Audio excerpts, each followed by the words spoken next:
दोस्तों, अमेरिका की state Michigan में एक छोटा सा टाउन है। इसका नाम ओसिनिक है। 5 मार्च 1973 को यहाँ एक ऐसा वाकया हुआ जिसकी वजह से ये टाउन आज भी मशहूर है। इस जगह 29,000 पिज़्ज़ास को बकायदा एक कब्र में दफनाया गया। लेकिन क्यों? आइए ये अजीब कहानी जानते हैं। दोस्तों, ये कहानी जानने के लिए हमें एक आदमी मारियो फैब्रिनी के मुतालिक जानना होगा। मारियो क्रोएशिया में पैदा हुआ था, लेकिन दूसरी जंग अजीम यानी वर्ल्ड वॉर 2 के बाद ये आदमी अमेरिका आ गया। मारियो अमेरिका के इसी छोटे से टाउन ओसिनिक में शिफ्ट हो गया था। दोस्तों, मारियो पिज्जा बनाने का एक्सपर्ट था और इसीलिए मारियो ने सोचा कि क्यों ना अपने घर के किचन से फ्रोजन पिज्जास बनाकर बेचे जाएं। इसकी बीवी ओल्गा अमेरिका से थी, तो इसने भी मारियो की बहुत मदद की ताकि मारियो अमेरिकन लोगों के टेस्ट के हिसाब से पिज्जास बनाए। दोस्तों, मारियो ने अपना फ्रोजन पिज्जास का कारोबार शुरू कर लिया और कुछ ही सालों में इसका ये कारोबार अच्छा खासा चल पड़ा। इसके बिजनेस का नाम पापा फैब्रिनी पिज्जास था। कुछ सालों के अंदर ही मारियो ने एक फैक्ट्री भी खोल ली। ये अमेरिका की सबसे मॉडर्न पिज्जा फैक्ट्री थी। इस फैक्ट्री में 22 लोग काम करते थे और यहाँ हर हफ्ते 45,000 पिज्जास बनते थे। लेकिन फिर वो हुआ जिसकी वजह से मारियो पूरे अमेरिका में मशहूर हो गया। दरअसल जनवरी 1973 में अमेरिका की एक कंपनी यूनाइटेड केनिंग कंपनी में कुछ अजीब नोटिस किया गया। ये कंपनी केन्स में मशरूम्स और दूसरी चीजें भरकर बेचा करती थी। इनके जो मशरूम केन्स थे वो फूल रहे थे, जिसका मतलब ये था कि इन मशरूम्स में कंटामिनेशन हो गई थी, यानी ये मशरूम्स खाने के काबिल नहीं थे।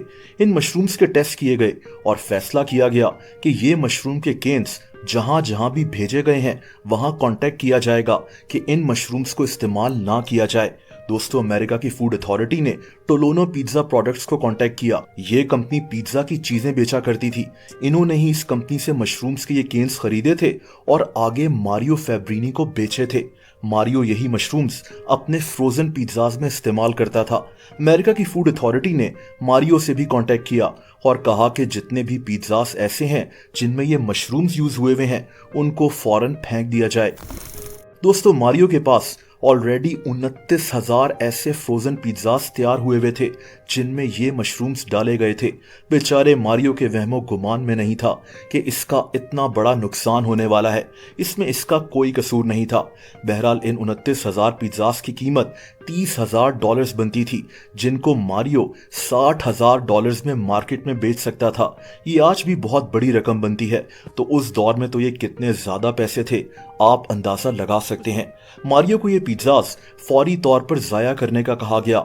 मारियो को ये बात माननी ही थी, लेकिन इन खराब पिज्जास को जाया करने के लिए इसने एक अनोखा प्लान बनाया। दोस्तों, मारियो ने 5 मार्च 1973 को इन पिज्जास को बकायदा दफनाने का ऐलान किया। इस इवेंट पर मिशिगन स्टेट का गवर्नर भी मौजूद था। कई 100 लोग दूर दूर से इस मंजर को देखने के लिए वहां जमा हुए थे।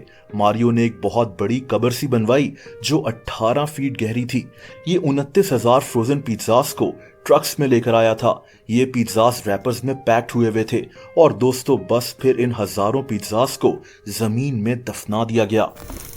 दोस्तों, ये सब तो हो गया, लेकिन मारियो शदीद गुस्से में था। इसका कोई कसूर नहीं था, लेकिन इसका अच्छा खासा नुकसान हो गया और तभी इसने यूनाइटेड केनिंग कंपनी और टोलोनो पिज्जा प्रोडक्ट्स के खिलाफ अदालत में केस दायर कर दिया।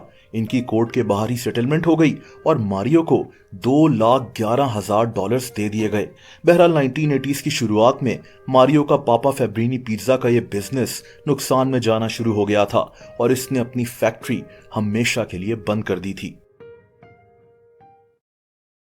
दोस्तों, अगर आप मुझे इंस्टाग्राम पर फॉलो करना चाहें तो उसका लिंक नीचे डिस्क्रिप्शन में मौजूद है।